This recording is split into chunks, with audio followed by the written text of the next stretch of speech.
চাঁদপুর শহর থেকে রওনা হয়েছি। গন্তব্য শাহরাস্তি উপজেলা। সন্ধ্যার মধ্যে আমরা আবার ফিরে আসব। যে কয়টা স্পট আমরা তালিকা করেছি তার কয়টা যেতে পারবো জানি না। চলুন দেখি।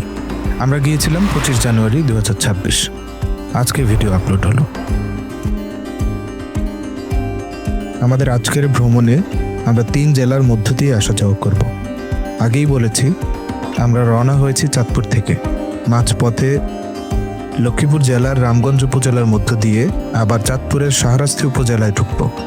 তারপর একেবারে শেষে কুমিল্লার মনোহরগঞ্জ উপজেলায় ঢুকব।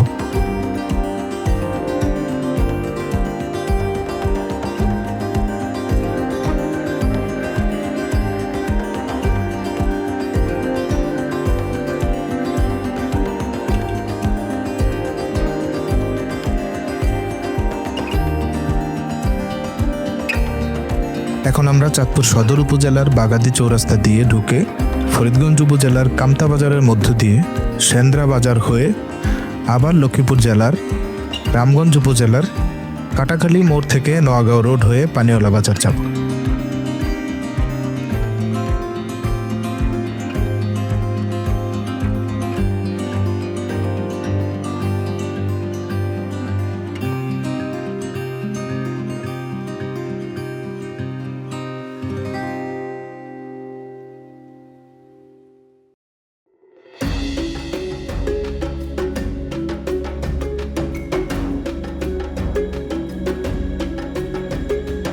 রাস্তার দুধারের সারি সারি গাছ, পথচারীর মন ভোলানো মনোরম দৃশ্য, দিগন্ত বিস্তৃত ফসলের মাঠ, দুচোখ জড়িয়ে যায়। শান্ত নিস্তব্ধ এমন রাস্তা দিয়ে ভ্রমণ করতে কার না ভালো লাগে।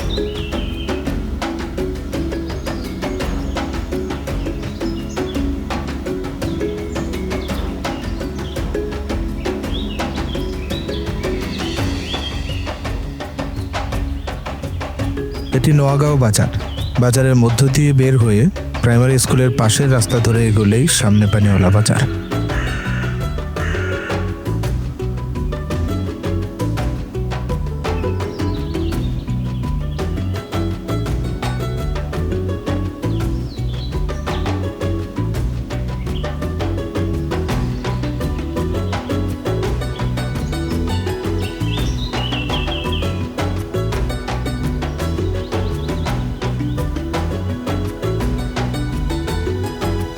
আমরা ভাইটির একবারে পেছনেই মোটরসাইকেল থামালাম, তাই তিনি চমকে উঠলেন।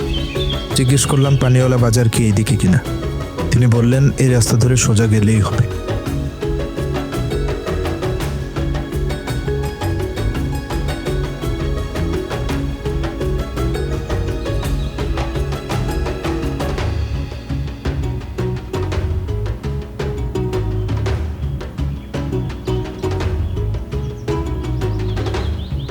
রাস্তাঘাট ভালো। ঐতিহ্যের সন্ধানে ছুটে চলা এক ধরনের নেশা। এই নেশা যাকে ধরে এর আনন্দ তৃপ্তি কেবল সেই বোঝে।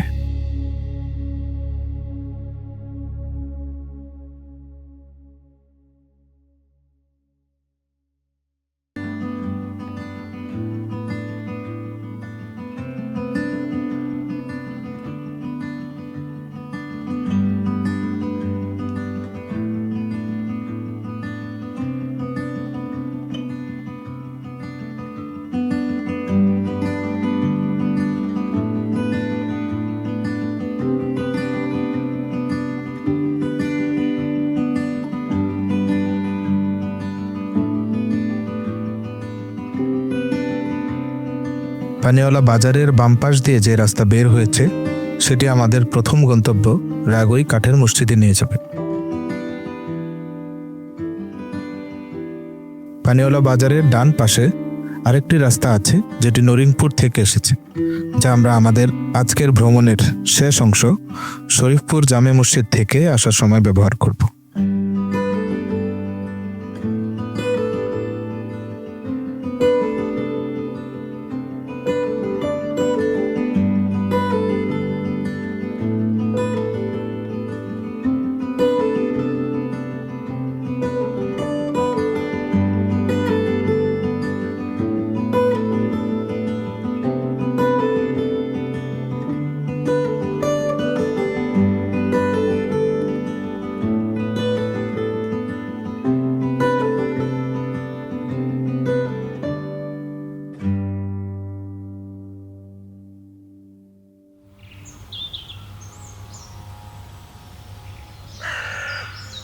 কাঠের তৈরি ব্যতিক্রমী মসজিদ হিসেবে অলরেডি ফেসবুক, ইউটিউবে বেশ ভাইরাল হয়েছে জায়গাটি। শাহরাস্তি উপজেলার রাগুই নামক স্থানে এই মসজিদটির অবস্থান। কয়েক মাস আগে একবার মাগরিবের নামাজ পড়েছিলাম। বাড়ির সামনের কাচারি ঘরে সম্ভবত মসজিদের রূপ নিয়েছে। শুনলাম মধ্যপ্রাচ্য প্রবাসী বাবা ছেলের যৌথ উদ্যোগে এই মসজিদ নির্মাণ করা হয়েছে। ওনারা নিজেদের অর্থায়নে নিজেরাই কাঠ সংগ্রহ করে নিজেদের দক্ষ হাতে এই কাজ করেছেন। আল্লাহ তাদের এই খেদমতকে কবুল করুন।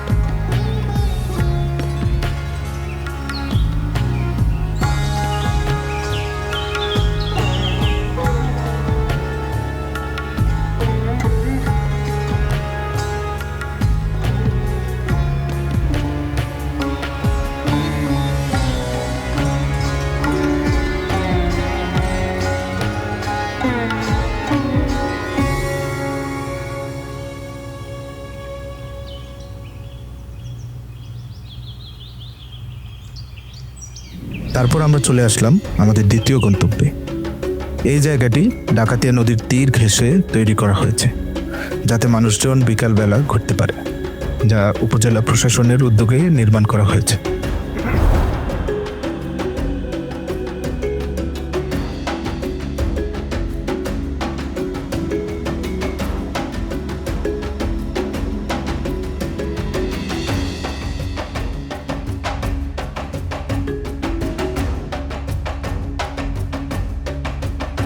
ব্রিজ থেকে যে এই রাস্তাটি নেমে গেছে, এটি সোজা গিয়ে কালীবাড়ি পৌঁছাবে। আবার ওয়াকওয়ের অপর প্রান্তেও আরেকটি রাস্তা মিশেছে, যেটি সূচিপাড়া হয়ে সামনে এগোলেই পড়বে। কেউ আসতে চাইলে দোয়াভাঙা নেমে সিএনজি বা অটোরিকশা করে সহজেই আসা যাবে। তারপর রওনা দিলাম আমাদের পরের গন্তব্য, উপজেলার শ্রীপুর গ্রামে অবস্থিত হজরত রাস্তি শাহ রহমতুল্লাহ আলাইহের মাজার জিয়ারতে, যার নামানুসারেই 1987 সালের 13 মার্চ এই উপজেলার নামকরণ করা হয়। বিদ্যালয়ের ছাত্র ভাইদেরকে জিজ্ঞেস করলাম মাজার কোন দিকে, তারা দেখিয়ে দিল।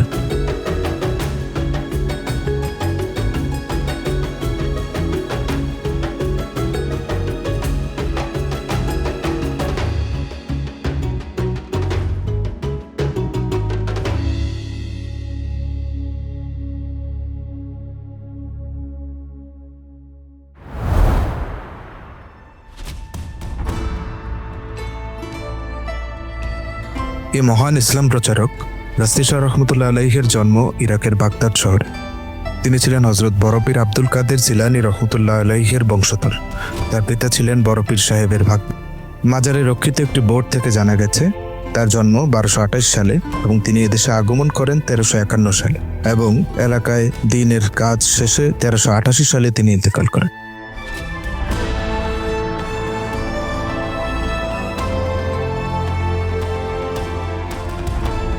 তিনি যখন এদেশে আসেন তখন দিল্লির সুলতান ছিলেন ফিরোজ শাহ তুগলক এবং বাংলার সুবাদার ছিলেন ফখরুদ্দিন মোবারক শাহ। রাস্তি শাহের অন্যতম সহচর ছিলেন সৈয়দ আহমেদ তানভী রহমতুল্লাহ আলাইহ। ধর্মপ্রচারের উদ্দেশ্যে তিনি প্রথম ইয়েমেন আসেন 738 বঙ্গাব্দে। ইয়েমেন থেকে স্বপ্নাদেশ প্রাপ্ত হয়ে তিনি ইসলাম প্রচারের জন্য এদেশে আসেন।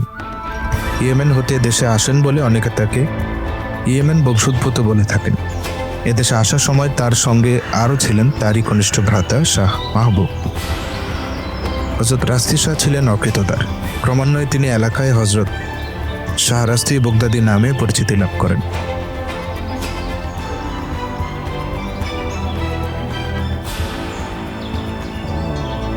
তার ছোট ভাই শাহ মাহবুব বিয়ে করেন আশরাফপুর গ্রামের চৌধুরী বাড়িতে।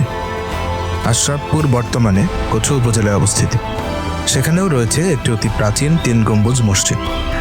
রাস্তি শাহের মৃত্যুর 350 বছর পর সুবাদার শায়েস্তা খানের কন্যা পরি বিবির আদেশে গাজী গোলাম রসুল এই 3 গম্বুজ মসজিদটি নির্মাণ করেন বলে জানা যায়।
হযরত রাসি শাহ রহমতুল্লাহ আলাইহির মাজারের উত্তর দিকে যে দিঘিটি অবস্থিত তার খনন কার্য নিয়েও নানা কথা এলাকায় প্রচলিত।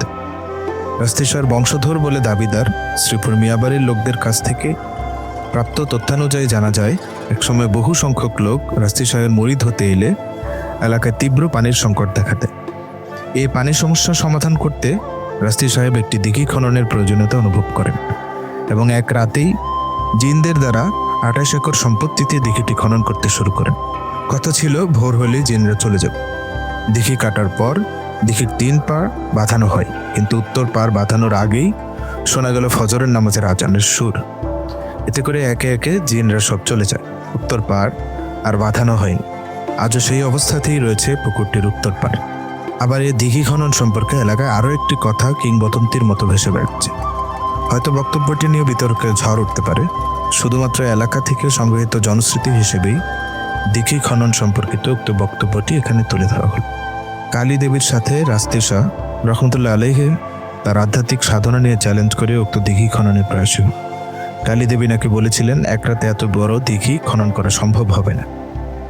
এতে নাকি জেদ ধরে রাসি শাহ রহমতুল্লাহ আলাইহি আধ্যাত্মিক সাধনা বলে জিন আনয়ন করে এ দিঘি খনন করতে থাকেন।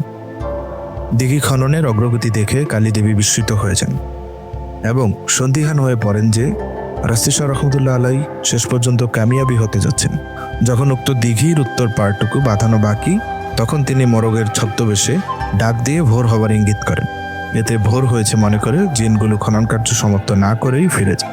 সেই থেকে অদ্যাবধি দিঘিটির উত্তর পাড় আর বাঁধানো হয়নি। দিঘি খনন সম্পর্কে এ দুটি বক্তব্যের সত্যাসত্য নিরূপণের ভার এ সংক্রান্ত গবেষকদের উপর রইল। এই দিঘিটির ব্যবস্থাপনা নিয়েও আছে নানা কিংবদন্তি। বাণিজ্যিকভাবে এই দিঘিতে মাছ চাষ করা হয়। কথিত আছে একবার কোনো একজন এতে মাছ চাষের উদ্যোগ নিয়েছিলেন, এতে তার ভীষণ ক্ষতি হওয়ায় আর কেউ এ সাহস করেনি। এই দিঘিটিতে প্রাকৃতিকভাবে মাছ হয় যা এলাকাবাসী ভোগ করে এবং শুকনো মৌসুমে আশপাশের লোকজন ধান আবাদ করে। মাছ এবং ধান এলাকার অধিবাসীগণ এমনিতেই ভোগ করেন। সম্রাট ফিরোজ শাহ তুগলকের আমলে 1351 থেকে 1388 রাস্তি শাহের খানকা শরীফের ব্যয় নির্বাহ করার জন্য সরকার 64 একর সম্পত্তি লাখেরাজ হিসেবে দান করে। দীর্ঘদিন যাবৎ এই শ্রীপুরেই তার বংশধরগণ বংশ পরম্পরায় মাজার সহ 64 একর সম্পত্তি দেখাশোনা করে আসছেন। এই মাজার রক্ষণাবেক্ষণ করার জন্য ব্রিটিশ ইস্ট ইন্ডিয়া কোম্পানি বার্ষিক 210 টাকা হারে অনুদান দিত।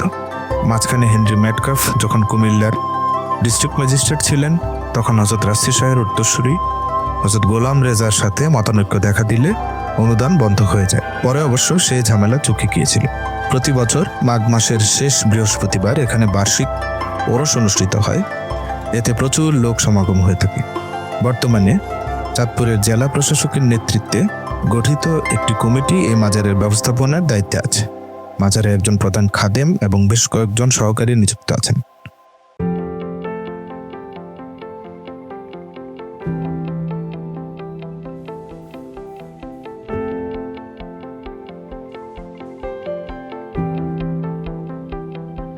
এরপর আমরা রওনা হলাম আল্লাহর আরেক মহান ওলি শাহ শরীফ জিন্দানি রহমতুল্লাহ আলাইহের স্মৃতিধন্য শরীফপুর গ্রামে অবস্থিত শরীফপুর শাহী জামে মসজিদ দেখতে।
শত বছরের ইতিহাস চোখের সামনে দাঁড়িয়ে আছে। চোখের দেখায় এই স্থাপনার বয়স বোঝা যায় না। তবে প্রত্নতত্ত্ব বিভাগের মতে এই ঐতিহাসিক মসজিদের বয়স প্রায় 400 বছর। কুমিল্লার মনোহরগঞ্জ উপজেলার শরীফপুর শাহী জামে মসজিদ 450 বছর আগে নির্মিত মসজিদটি মোঘল আমলের স্থাপত্য শৈলীর এক অনন্য নিদর্শন। মসজিদের পাশে বিশাল আকারের নাটেশ্বর রাজার দিঘি। প্রতিদিনই দূর দূরান্তের মানুষ এখানে ভিড় করেন। হায়াত আব্দুল করিম নামে এক লোক এটি নির্মাণ করেন। কুমিল্লা থেকে প্রায় 40 কিলোমিটার দূরে এই মসজিদের অবস্থান হলেও স্থাপনাটি মূলত 3 জেলার মিলনস্থলে পড়েছে। উত্তর পশ্চিমে চাঁদপুরের শাহরাস্তি উপজেলা এবং দক্ষিণ পশ্চিমে একটু আগালেই নোয়াখালীর চাটখিল উপজেলা। প্রত্নতত্ত্ব অধিদপ্তরের মতে 1657 সালে মসজিদটি নির্মাণ করা হয়। 369 বছর আগে নির্মিত হলেও মসজিদটির সৌন্দর্য এখনও অটুট।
3 গম্বুজ বিশিষ্ট মসজিদটি দেখতে আয়তাকার। মসজিদের পূর্ব দিকে রয়েছে 3টি খিলানযুক্ত দরজা আর পশ্চিমে রয়েছে 3টি মেহরাব।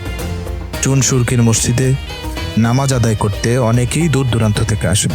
দেশের এরকম ঐতিহাসিক স্থাপনা সংরক্ষণে আমাদের সকলের সচেতনতা এবং আগ্রহের পাশাপাশি দায়িত্ব নিতে হবে।